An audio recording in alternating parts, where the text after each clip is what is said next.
the sight of Göbekli Tepe really did send shockwaves through the whole world of early prehistory, because we'd never before known or imagined even that simple hunter-gatherers could produce such spectacular monumental structures.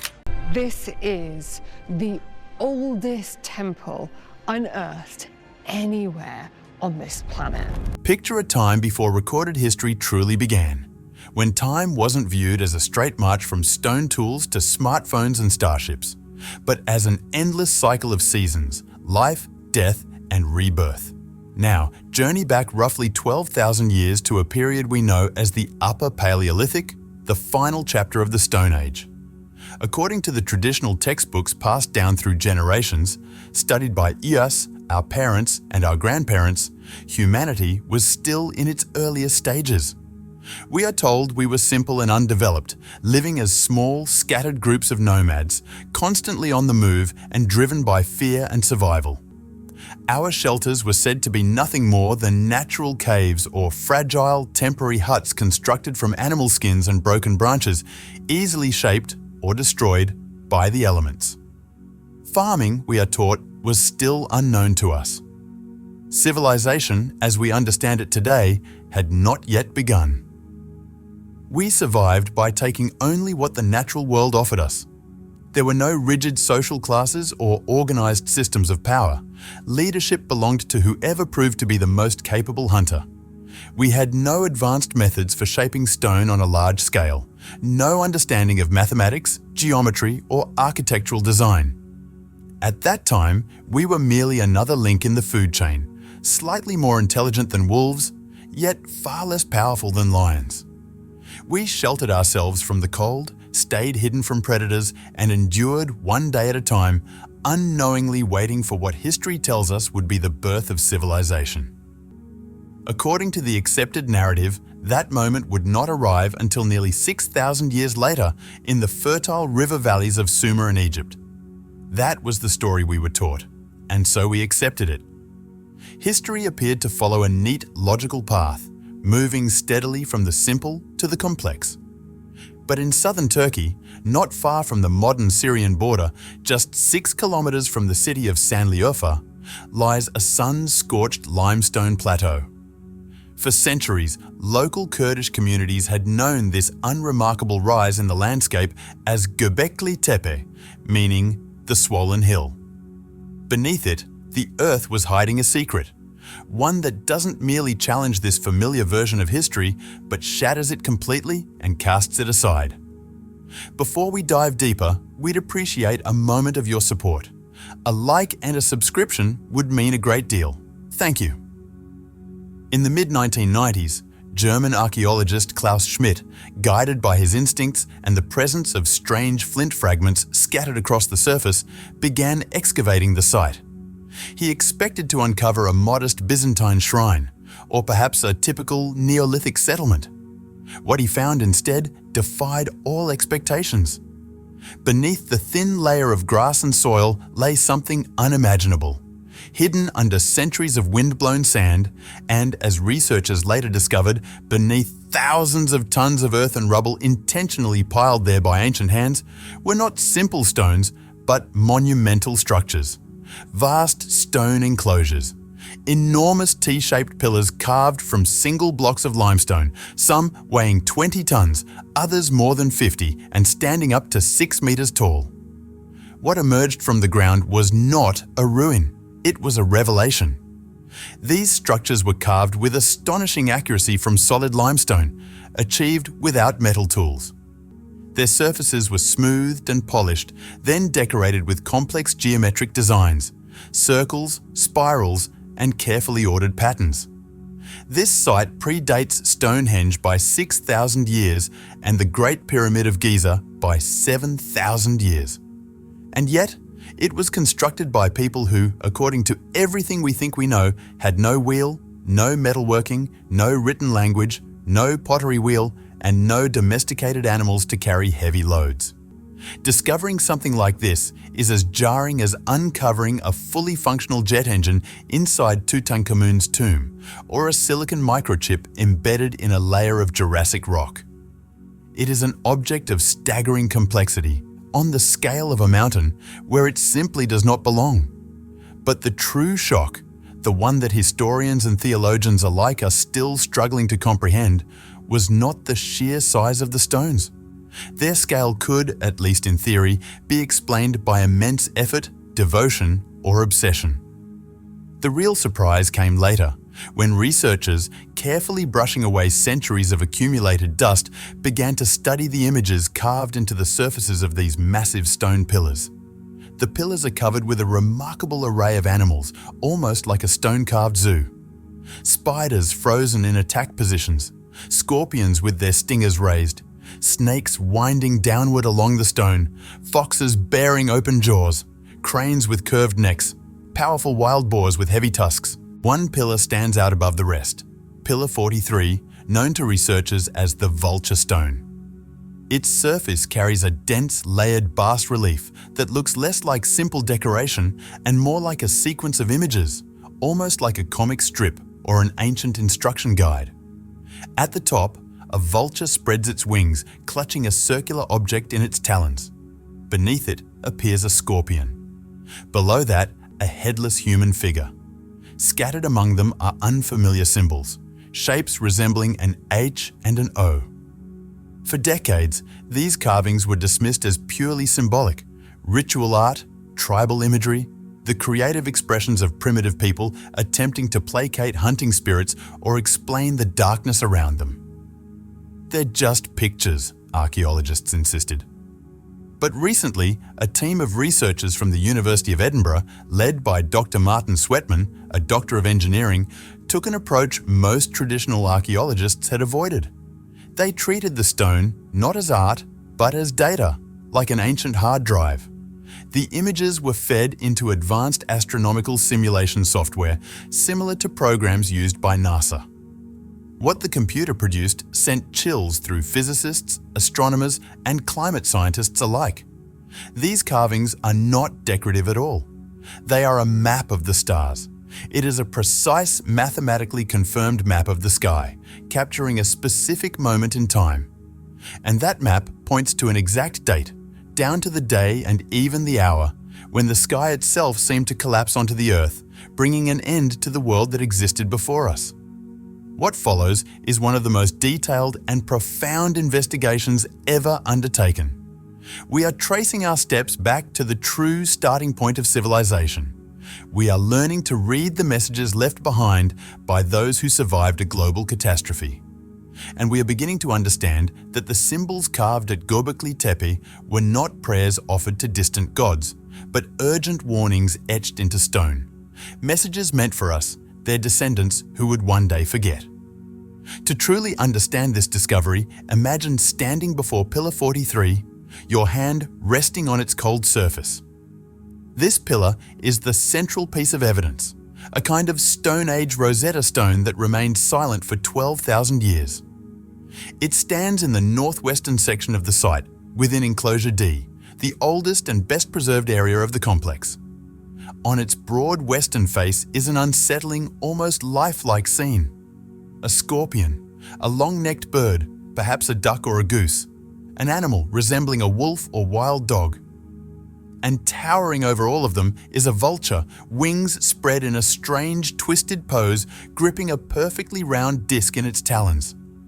Just below, nearby, is a simplified image of a headless man shown with an erect phallus.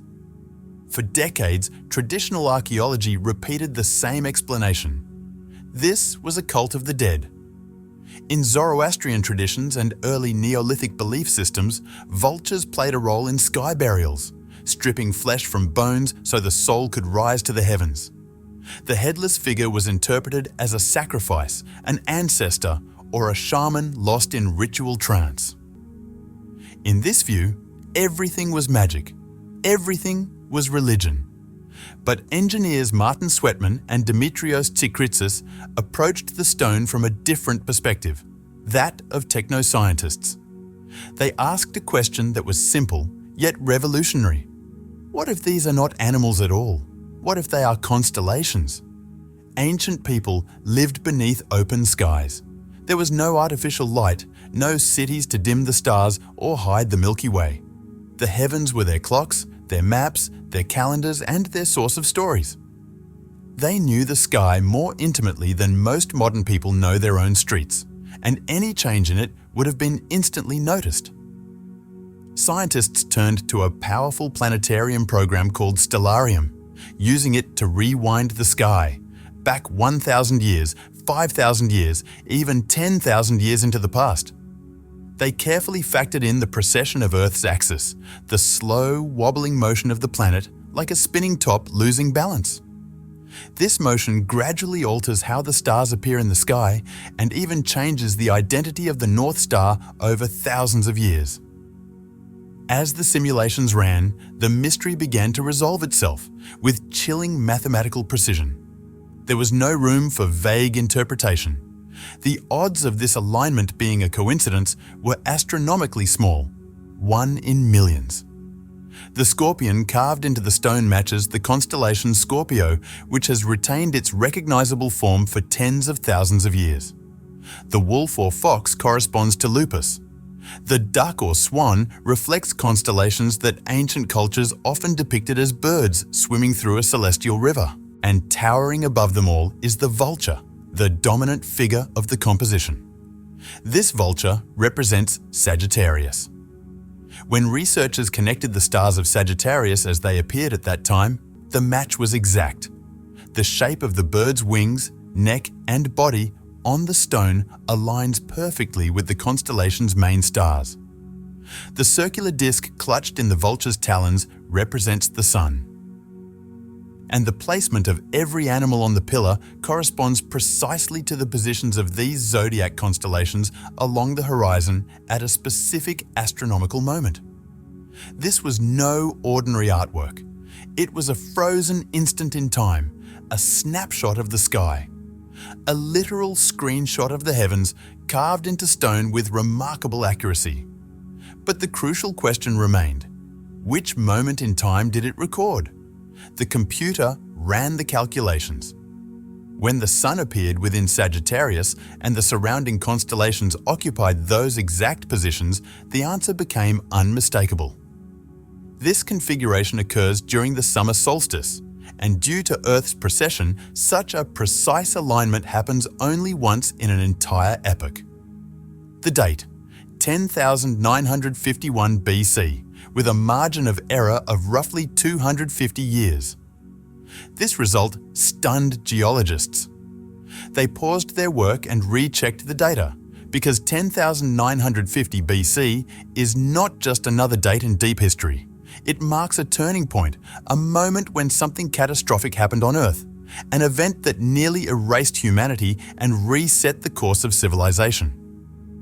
In modern geology, climatology, and paleontology, this moment is known as the onset of the Younger Dryas, one of the most abrupt, mysterious, and severe climate shifts of the last 100,000 years. Picture the world at that time. Earth was slowly emerging from the last ice age. For thousands of years, temperatures had been rising. Massive glaciers were retreating, opening vast regions of Europe and North America. Forests spread northward. Life thrived. Humans crossed the Bering Land Bridge and settled new lands. For hunter-gatherers, it was a period of abundance, a golden age. Then, almost instantly in geological terms, within just a few years, or possibly even months according to recent ice core studies, the planet plunged back into a brutal freeze.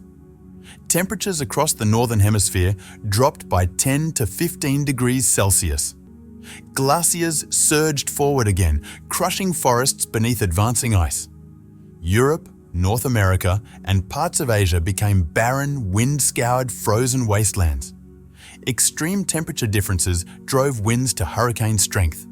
Drought devastated forests in the Middle East. This frozen nightmare lasted 1,000 years. For decades, scientists struggled to explain it. What could have suddenly, almost as if someone flipped a switch, halted global warming and shut down Earth's heat engine? What could have disrupted the Gulf Stream and the Atlantic's great circulation system? That question would haunt science for generations.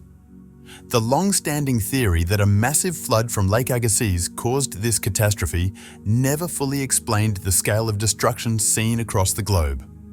A clearer answer began to emerge in the early 2000s, hidden in Greenland ice cores and in thin soil layers discovered worldwide, from Mexico to Syria. Within an extremely narrow band of sediment dating to around 10,900 BC, scientists found something extraordinary: a sudden spike in platinum and iridium. These elements are rare on Earth's surface, but abundant in asteroids and comets. Alongside them were millions of nanodiamonds, including rare hexagonal diamonds known as lonsdaleite, as well as microspherules, tiny magnetic droplets of molten rock and metal that can form only at temperatures exceeding 2,000 degrees Celsius, when rock vaporizes and rapidly condenses. This global layer became known as the black mat, a dark band of soot, carbon, and burned organic material that encircles the planet at that depth in the geological record. The implication was both simple and terrifying: an impact, a cosmic impact. And when we look again at Pillar 43 at Göbekli Tepe, it becomes clear that ancient people didn't merely survive this event. They witnessed it. They recorded it in stone. The circular disc held by the vulture is not just a symbol of the solstice sun. It represents a sun darkened by dust, a black sun, an omen of disaster. The headless figure below is not the ritual execution of a single individual. It symbolizes mass death, humanity stripped of leadership, order, and a large portion of its population. Göbekli Tepe was not a sanctuary of celebration, fertility, or dance. It was a memorial to catastrophe, a monument to a vanished world, built by survivors still living in the shadow of trauma. By combining the carvings on the pillars with geological evidence, scientists have begun to reconstruct the exact nature of the disaster. It was not a single, massive asteroid like the one that ended the age of the dinosaurs 66 million years ago, the Chicxulub impact. Had such an object struck Earth, we would see an enormous crater and even more extreme consequences. No crater of that magnitude exists from this period, though the Hiawatha crater beneath Greenland's ice remains a compelling candidate. Instead, the threat was far more chaotic and far more dangerous. It was a comet.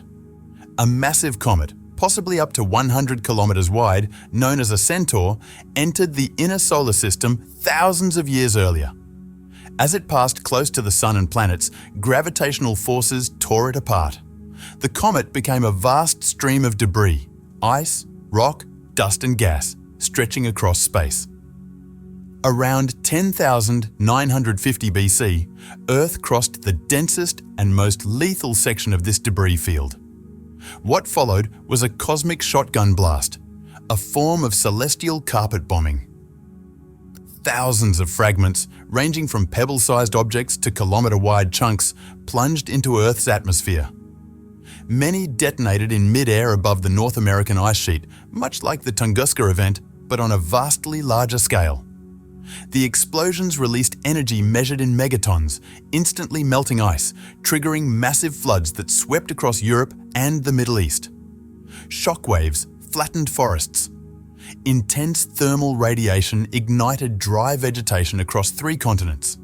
The world, as it once was, ended in fire, ice, and darkness. A worldwide firestorm followed. Soot, ash, and smoke were hurled high into the stratosphere, where they lingered for years, blocking out the sun. Photosynthesis collapsed. A kind of nuclear winter set in, not from radiation, but with the same crushing cold and darkness. And remarkably, this moment is preserved in stone. Along the pillars of Göbekli Tepe, the intertwined snake-like carvings, once believed to symbolize water, fertility, or life, now take on a far more disturbing meaning. These are not rivers or symbols of creation. They are meteor showers, fiery serpents falling from the sky, fireballs ripping through the atmosphere. Dr. Martin Sweatman and his team examined the radiant point, the region of the sky from which meteors appear to originate, using the constellations carved into the stone. Their astronomical analysis revealed a clear match. These symbols align with the Taurid meteor stream. Even today, Earth still passes through this debris field twice a year.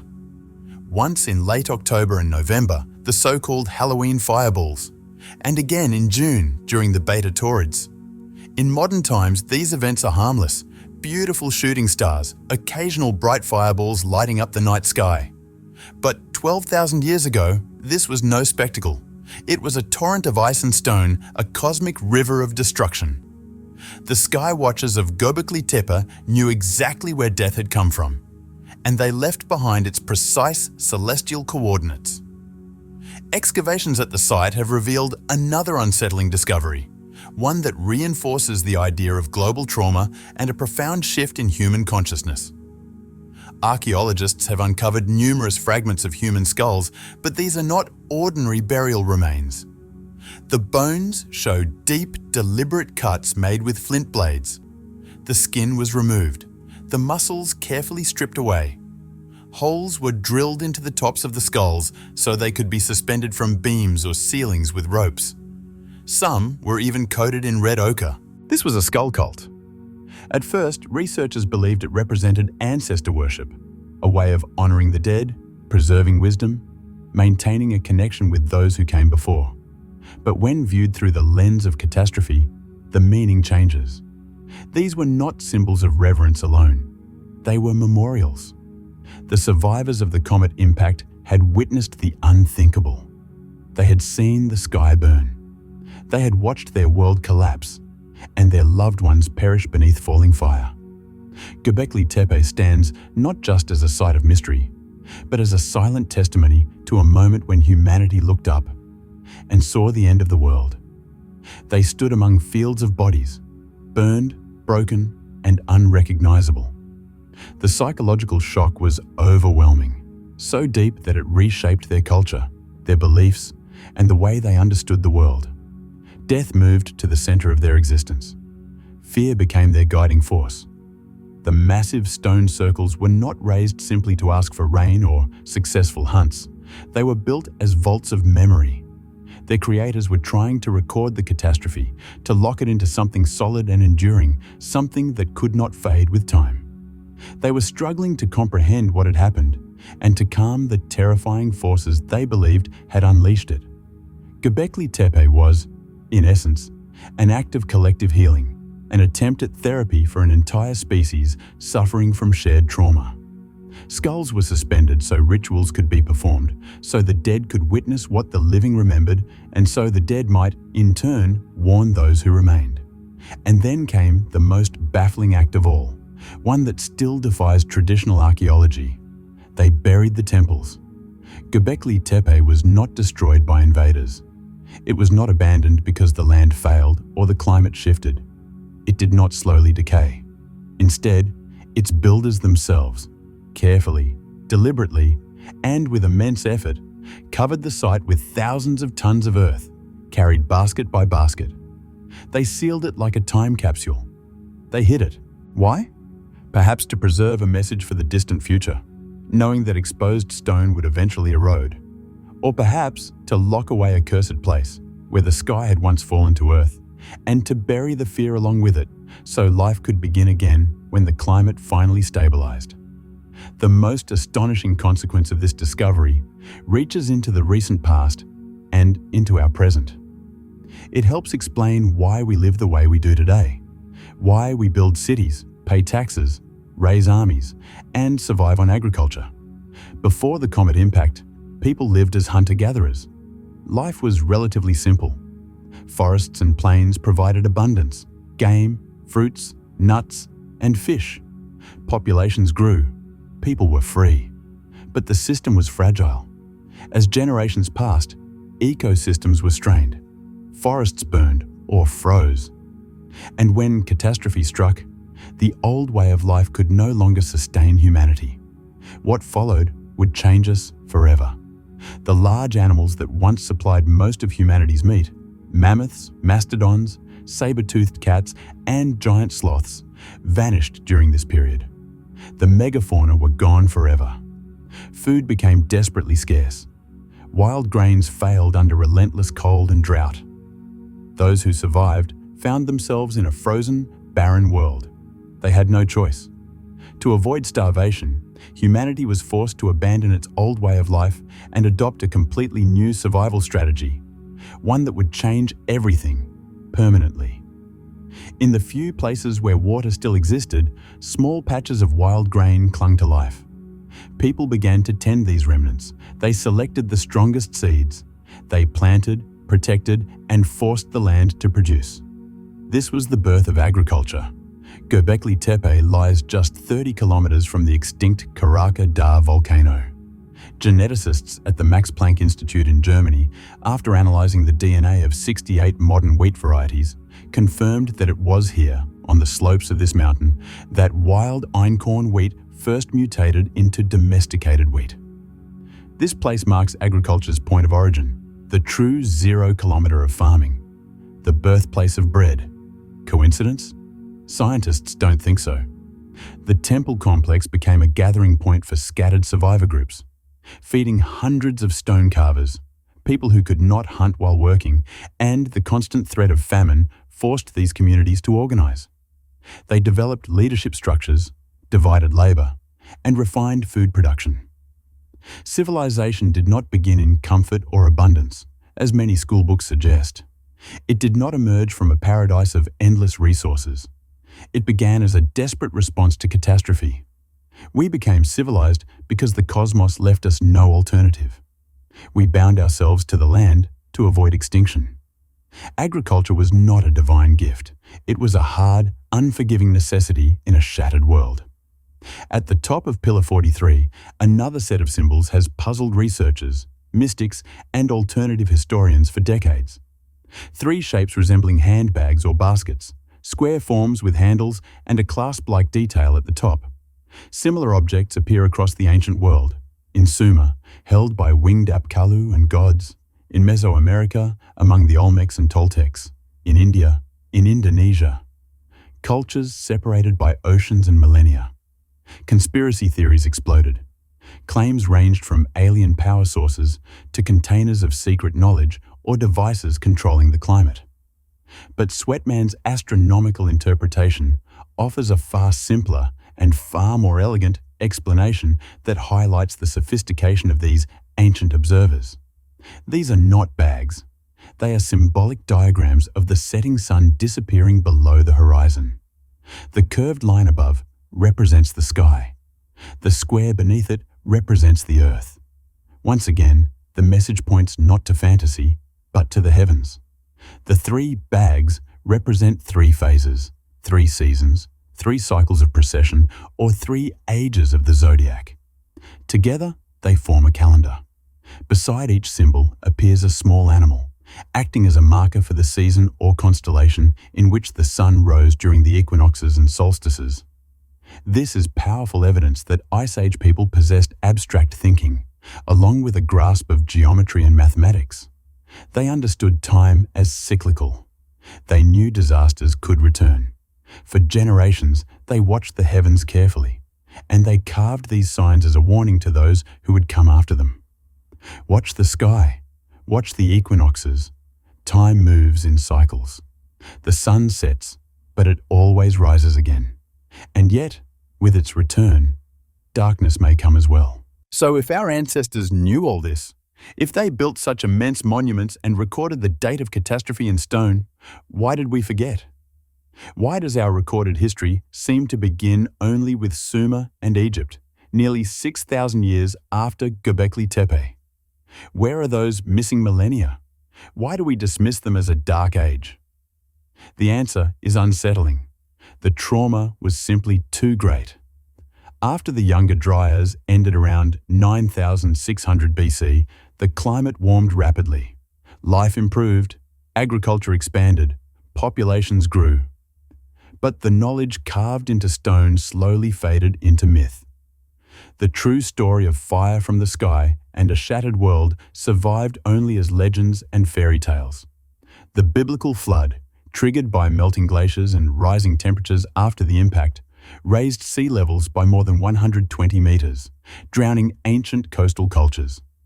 The Greek myth of Phaeton, the son of the sun who lost control of his father's chariot and scorched the earth, echoes the image of a blazing comet that appeared like a second sun. Norse mythology speaks of Ragnarok, with its endless winter, Fimbulwinter, when wolves devour the sun. Plato's story of Atlantis, destroyed in a single day and night, is dated by him to 9600 BC, the exact end of the younger Dryas, and the moment sea levels rose dramatically. This is no coincidence. Göbekli Tepe may be the original source behind all these stories, a real physical record of an event that later survived only as campfire tales. The science was forgotten, but the fear remained. Our collective unconscious preserved a deep dread of the sky. Now, by understanding these stones, we are beginning to remember. We are discovering that humanity is far older, far more intelligent, and far more fragile than we ever imagined. And at the end of this investigation, we do not arrive at comforting answers, but at one deeply troubling question. The Taurid meteor stream still exists. Fragments of the same massive comet remain scattered along Earth's orbit. Every year, our planet passes through this debris field, known to astronomers as the Taurid complex, a stream millions of kilometers wide. Within it, alongside fine dust that burns harmlessly as shooting stars, may lurk large, dark fragments, hundreds of meters, even kilometers across. These black comets, or asteroids, reflect almost no light, making them nearly invisible until they are dangerously close. Some astronomers believe the 1908 Tunguska explosion, which flattened thousands of square kilometers of forest in Siberia, was caused by one such fragment, during the Beta Taurid meteor shower in June. Pillar 43 is not just a monument to the dead, it is a warning, a message carved for us by people who once watched the sky burn. Across 12,000 years, the builders of Göbekli Tepe are speaking directly to us. It happened once. It nearly wiped us out. And it can happen again. Watch Scorpio, watch Sagittarius, and fear the serpent that falls from the sky. Watch the time. Earth is a fragile, solitary home, adrift in space, exposed in a cosmic shooting range. The fact that we have built cities, smartphones, and the internet does not shield us from a rock hurtling out of the sky at 30 kilometers per second. Göbekli Tepe still lies mostly buried. Only about 5% of the site has been excavated. Ground-penetrating radar shows that dozens more stone circles and hundreds of pillars remain hidden beneath the soil. What secrets do they still hold? What dates? What maps? What warnings are carved into pillars that have not seen the light of day for 12,000 years? Perhaps the knowledge we need to survive the next catastrophe is already here, waiting to be uncovered. We have only just begun to read this stone book. We've barely turned the first page. Yet even this single page has already reshaped how we understand ourselves. We are children of catastrophe, descendants of people who stood on that hill, watched the sky burn, saw their world collapse, and chose not to surrender. Instead, they stacked stone upon stone, learned to grow grain, baked bread, and carved warnings meant for us. And now, when we step outside at night and look up at the stars, we must remember something essential. The night sky is beautiful, but that beauty is deceptive. In the cold darkness above lies the story of our birth, and perhaps the outline of our end. The stones of Göbekli Tepe are no longer silent. They are shouting, and we must listen before it is too late. Thank you so much for watching this episode. Your support truly means everything to us. Please remember to like, subscribe, and hit the bell icon so you don't miss any future videos.